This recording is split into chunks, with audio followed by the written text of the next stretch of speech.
Speaking of Flint, it is one of many places around the country dealing with the impact of a national strike by the United Auto Workers. It is now the 18th day of the strike against General Motors, affecting more than 50 sites and 46,000 workers. William Brangham takes a look at the big stakes for both sides. It's part of our regular reporting on business and economics for Making Sense.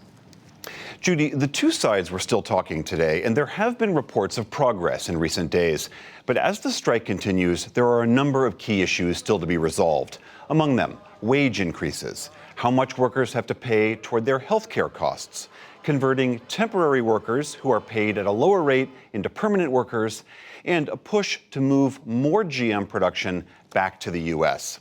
Mickey Maynard is a journalist who follows the automotive industry in Detroit and has written several books on the subject. She joins me now from Ann Arbor, Michigan.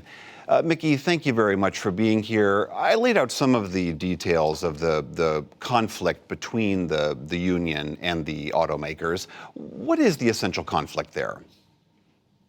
I think the essential conflict is there's two parts to it. One is that the auto industry is at another corner. The auto industry is looking at a future that's extremely uncertain. If you even think back 10 years ago to the bailout, essentially Americans, they wanted to get somewhere, they had to buy a car.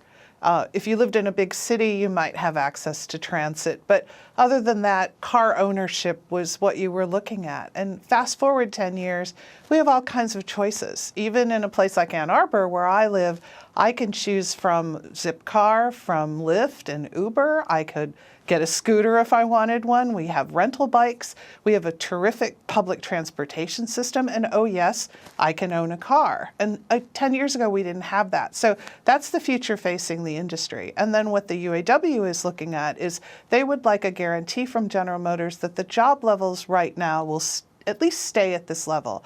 Right now, the UAW is about 1/10 the size at General Motors that it was at its peak in 1978. There were about 550,000 workers then. There are about 50,000 hourly workers now. They don't want to lose any more jobs, and you can't blame them. There's been an enormous amount of shrinkage. That is an incredible decline, a 10 times decline in the number in that union.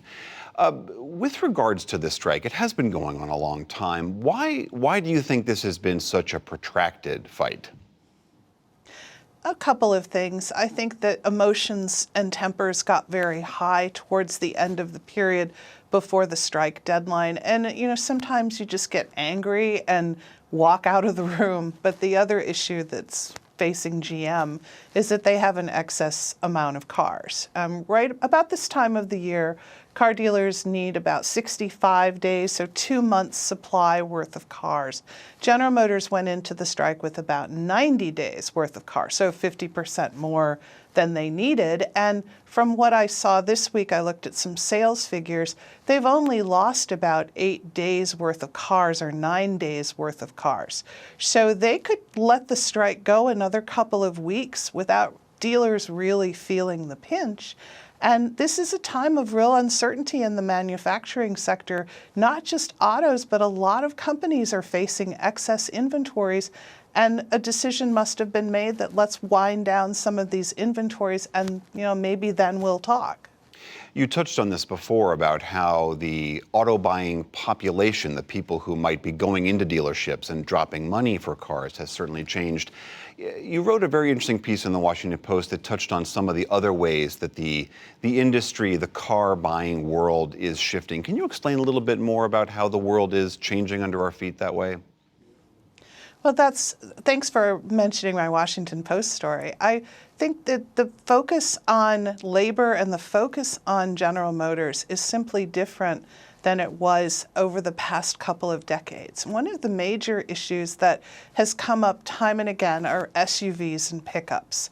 So if you think back to about 1990, most people still own cars for their regular usage. But right around 1990 was when people started to drive SUVs, not just to go, up in the mountains or anything, but to drive them for everyday purposes. And we've had kind of 3 waves of these big SUVs and pickups, and we're in another one of them now.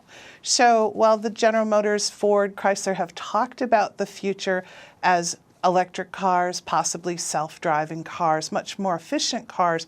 What they're selling to the American public are big vehicles that are very profitable for them. The average price of a car now is $37,000. That's not just a car, that's an SUV and a pickup. And loans are just getting longer and longer, 6 years, 7 years, 8 years, so for people to afford to pay for them. So if you look at owning a vehicle, you're going to spend a lot of money and you're going to have it for quite a while. So people are weighing that into the equation as they make decisions about whether they're going to buy a vehicle at all. The other thing I wanted to mention was the focus on electric vehicles, because General Motors, one of the proposals it's made to the union is that it would take 2 plants it was planning to close, put batteries in one and put electric trucks in the other one. But again, the union has watched GM kind of lurch around on electrics. They had the little EV1 that they killed. They had the Volt, which they told Congress was going to be its future. The Volt is gone. And now they're talking electrics again. And in a sense, you can't blame the union for being a little skeptical about whether this is its future. It's such a fascinating backdrop to this whole strike as it's unfolding. Mickey Maynard, thank you very much for being here. My pleasure. Thank you.